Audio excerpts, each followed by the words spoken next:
4 साल आइजुगो सागनि नगनो कतक सरोवी थैका बिसिनि टीचार उमनि खरकसा बानिया ख्लाइनाय मुं शाहिद राकिब आली बानिया ख्लाइथानि लस अंमानि बागैनो कतक सरोवी थैखाना हनै आमसानि लोगोरगनि खाका मुं पार्टी मुं 4 साल फुंगो एरानि थानानि देपा छरा आमसायो हाइनो हाइ बियालनि जों जालक लायै कत सरोवी थैका बिसिनि टीचार उमनि ते खरकसा बानिया ख्लाइनाय सिखला मुं शाहिद राकिब आली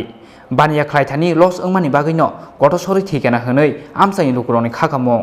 4 साल फुंगाव सागनि थुयाम नगनो गत सर जाखे मानखा बनो नुखुंनि आलका बररक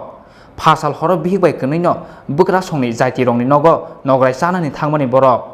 माइति चाबैमानि यागुलो बिहिक्नो बग्रा जो संनि नगो काबुवी साइसुंनो नगो किफिलि फाइमानि शाहिद राकिब आली फेबा 4 साल फुंगाव शाहिद राकिब आलीनि बुफा निजाम आली बुस्लानो रिंमानि यागुलो बो दुगा फियोगिया अंगै हामिया खागामानि फाइग्या नुखुंनि बररकनि पाइथागो नगनि दगलाम सुबायै नग बिसिङाव हाबैनायबा सागनि थुयाम नगनो गत सरजाक शाहिद राकिब आली कक्तमा मानखिनो आमसायाव फाइ सपायख्या इरानि थानानि पुलिस খবর পাইছে মুজিব আলী তার ছোট ভাই শহীদ রকিব আলী বয়স 28-29 হবে ব্যবসা বাণিজ্য করে সে তার দোকান আছে চিনি বাগানে সে সুইসাইড করেছে তার নিজ বসত ঘরে গতকালকে তার শ্বশুরবাড়িতে তাদের কোনো আত্মীয়র বিয়েতে সে অংশগ্রহণ করেছিল তার ওয়াইফ সহ পরবর্তী সময়ে তার ওয়াইফ ওইখানে থেকে যায় কিন্তু সে বাড়িতে চলে আসে সকালবেলা যখন আজকে দরজা খুলছিল না সে ঘুম থেকে উঠছিল না যাচ্ছিল না ওর বাবা ডাকতে গিয়ে দেখে যে তার ঘরেই সে তার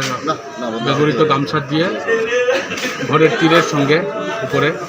সিলিংয়ের ইয়েতে সে হ্যাঙ্গিং অবস্থায় আছে খবর দেওয়ার পর আমরা সঙ্গে সঙ্গে আসি এবং যাবতীয় আইনি প্রক্রিয়াগুলি আমরা অ্যাপ্লাই করে দেখি যে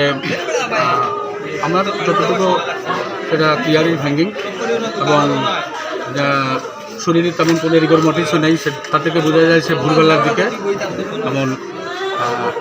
হ্যাঙ্গিংয়ের যে ঘটনাটা হয়েছে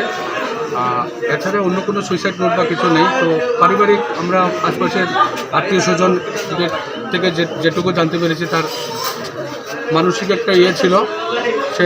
কোনো সময় নেশাও করতো ব্রাউন সুগারের নেশাতে ছিল এবং ওই ক্ষেত্রে তার ব্যবসা বাণিজ্যের ক্ষেত্রে অনেক টাকা লস হয়েছিল সেই দিক থেকে সে মানসিকভাবে একটু হতাশাগ্রস্ত ছিল সেটা তাদের কথাবার্তা থেকে আমরা বুঝতে পারছি এখন বাকিটা আমরা হসপিটালে নিয়ে যাচ্ছি যদি প্রয়োজন হয় তো ডাক্তার সেটা পোস্টমর্টম করে জানাবেন এবং সুপ্রিম কোর্টের একটা রিসেন্ট আমাদের যে গাইডলাইন দেওয়া হয়েছে যদি ক্লিয়ার হ্যাঙ্গিং সেটা আমাদের মতামত দেবো তাদের আত্মীয় স্বজনের মতামত নেবেন তারপর ডাক্তার ফাইনাল ওপিনিয়ন দিয়ে তো পোস্টমর্টম হয়তো উনি কী করবেন সেটা ডাক্তার বিবেচনা করবেন আর আমরা ন্যাচারালি যে জিনিসগুলি দেখেছি সেটাতে আমাদেরও কোনো সন্দেহমূলক অন্য কিছু